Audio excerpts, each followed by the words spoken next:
The old ledger lay spread across the scarred mahogany desk in the plantation office, its pages warped from years of damp heat. But it wasn't the neat columns of sugar yields or slave inventories that made the overseer's fingers shake as he lifted the lantern higher. It was the separate page he had been told to keep apart, folded away from prying eyes. A page that recorded something no one dared name aloud, though everyone had started to feel its shadow. The entries now ran for 7 long years, each one colder than the last. Blue eyes, golden hair, skin so fair it barely took the sun.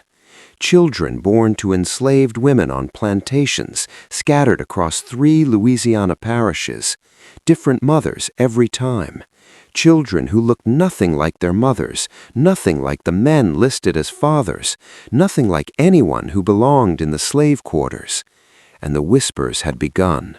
Low, urgent murmurs that drifted from one riverfront plantation to the next, carried on the night air by bootmen, by runaways slipping through the cypress, by house servants who caught fragments of frightened talk in the big house, by midwives whose hands still trembled from delivering those impossible babies. Because someone was fathering them. Someone who came and went without a footprint, without a sound. Someone who left behind only the living proof staring out from cradles in the quarters. Before we go deeper into Louisiana's most chilling hidden truth, make sure you're subscribed and have that notification bell turned on so you never miss a story like this one. And tell me in the comments where you're listening from tonight. What state? What city? Now, let's step back into the darkness of those river parishes between 1837 and 1844, a mystery that would stretch across 7 agonizing years, tear families apart, claim lives, and uncover a cruelty so deliberate, so ice-cold, that even seasoned plantation owners would turn away in disbelief.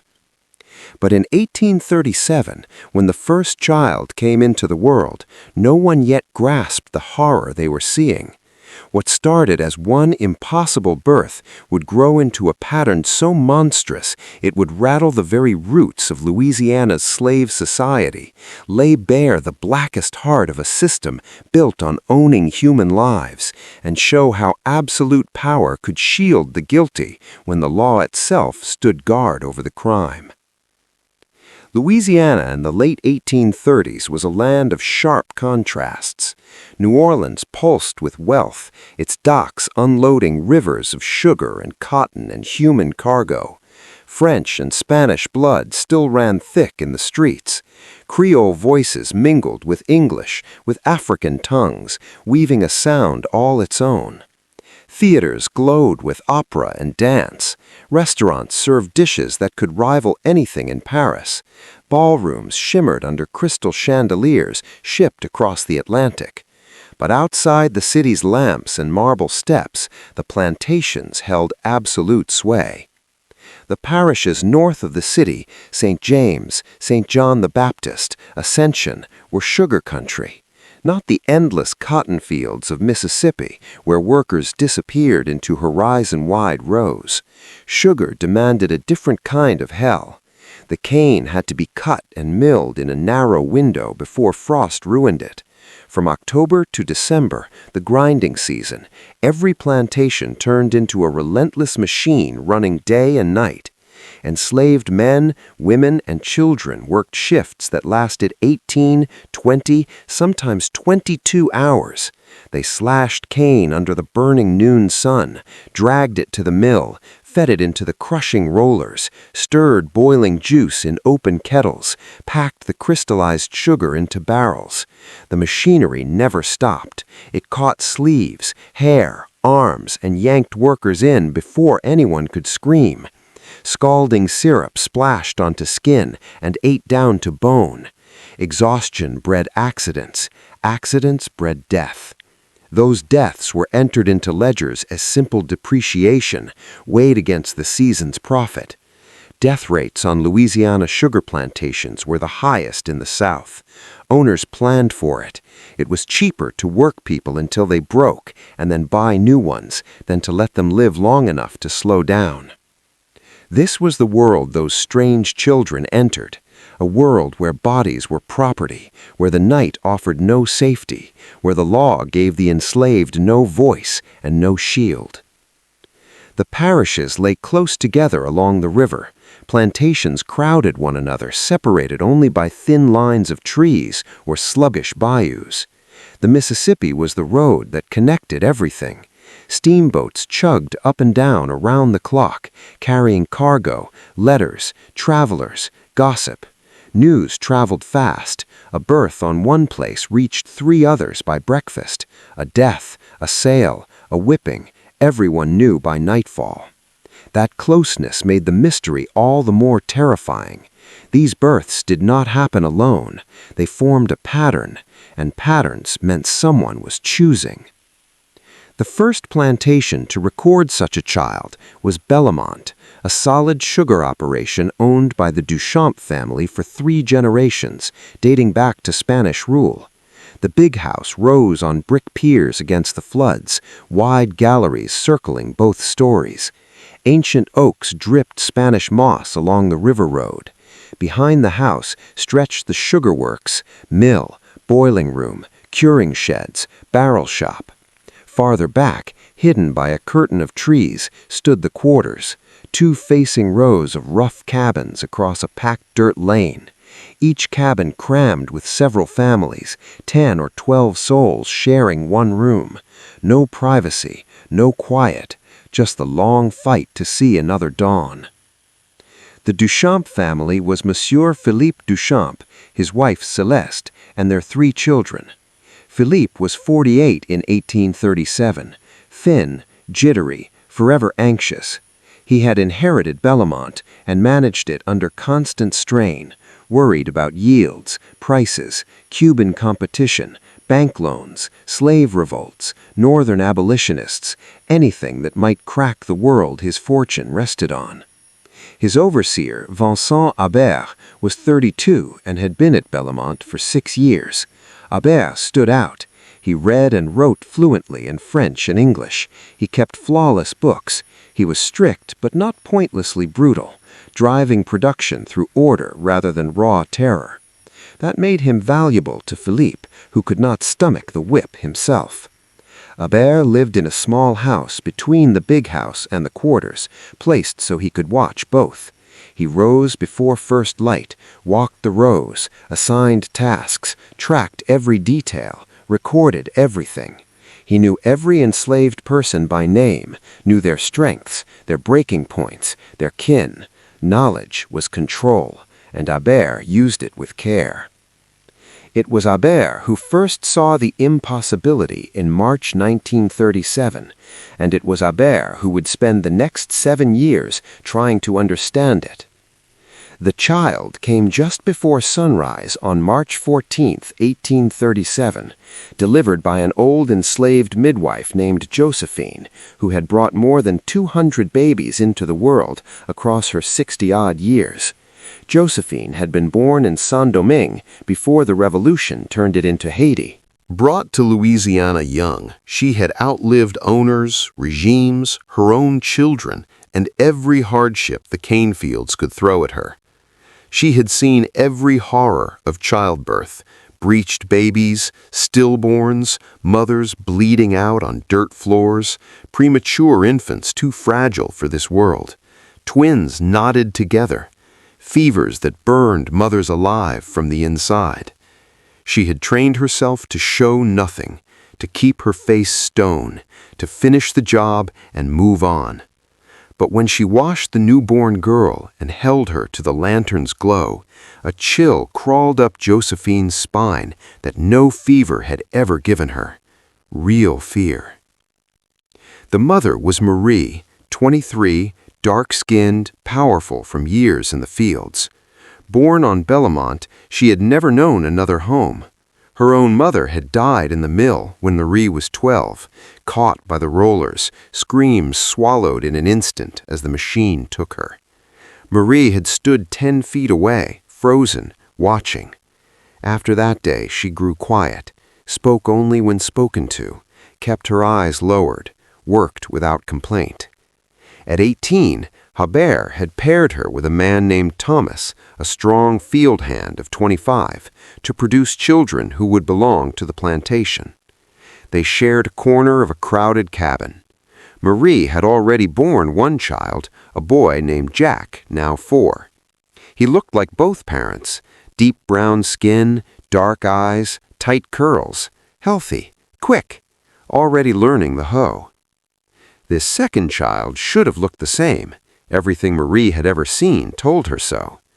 Instead, when Josephine wiped the birth blood away, the baby had skin pale as milk, hair so fair it caught the lamplight like corn silk, eyes the cold blue of winter water. Josephine wrapped her fast, heart hammering.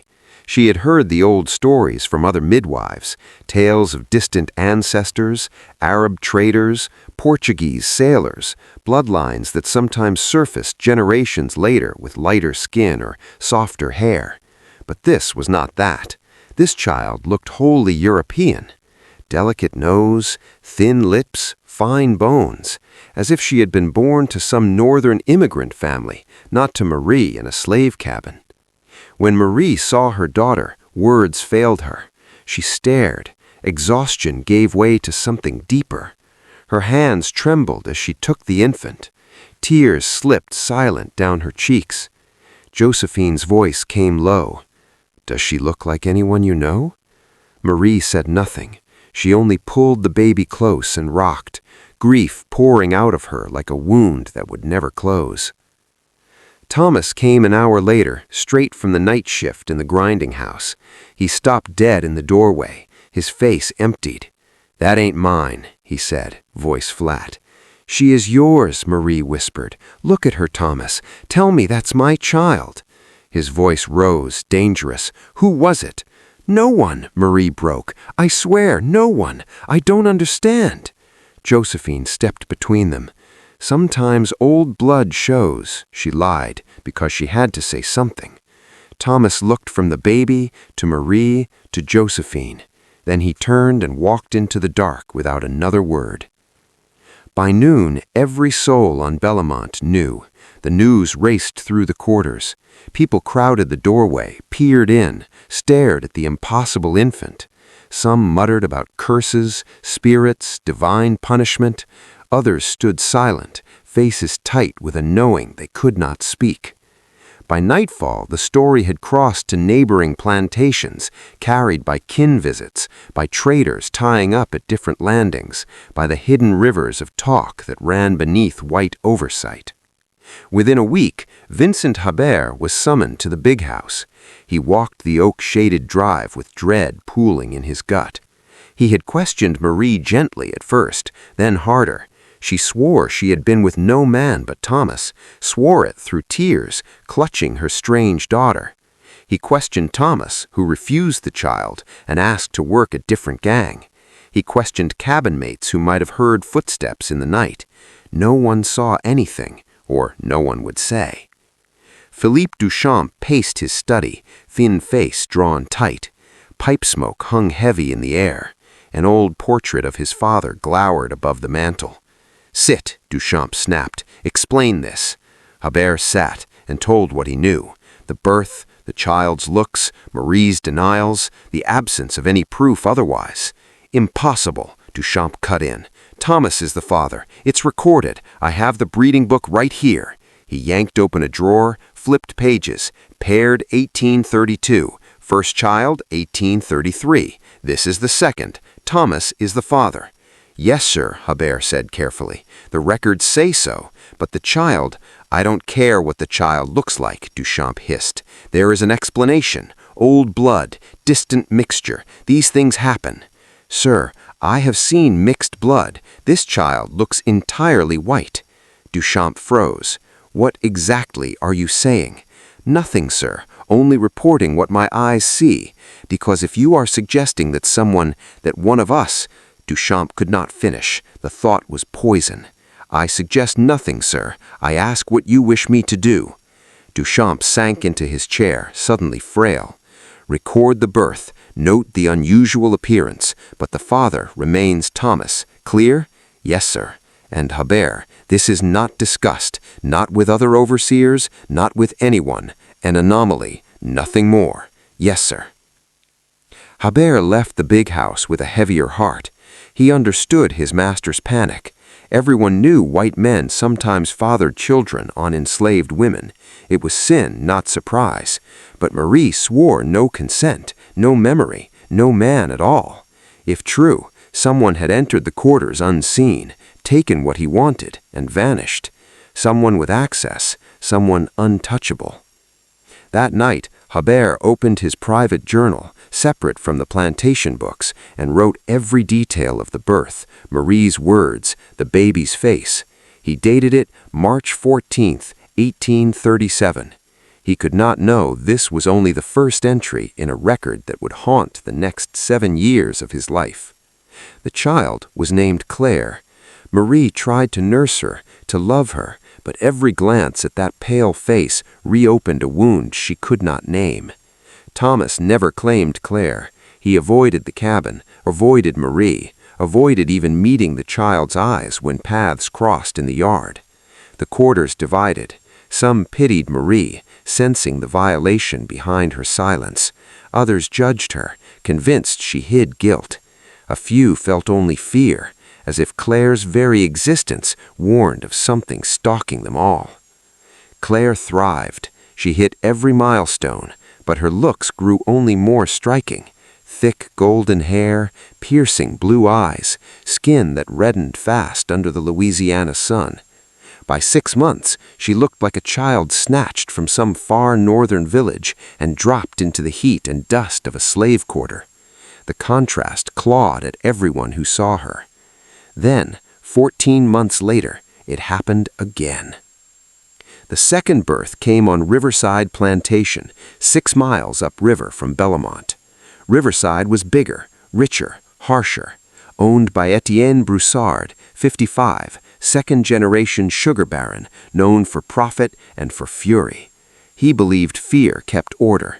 His overseer, Gideon Frost, 40, broad and sunbeaten from Virginia, carried a coiled whip and used it freely. The enslaved at Riverside walked soft around him. The mother was Delphine, 20, a housemaid, chosen for her quiet grace and ability to move unseen through rooms. She had been sold away from her family in Natchez at 15.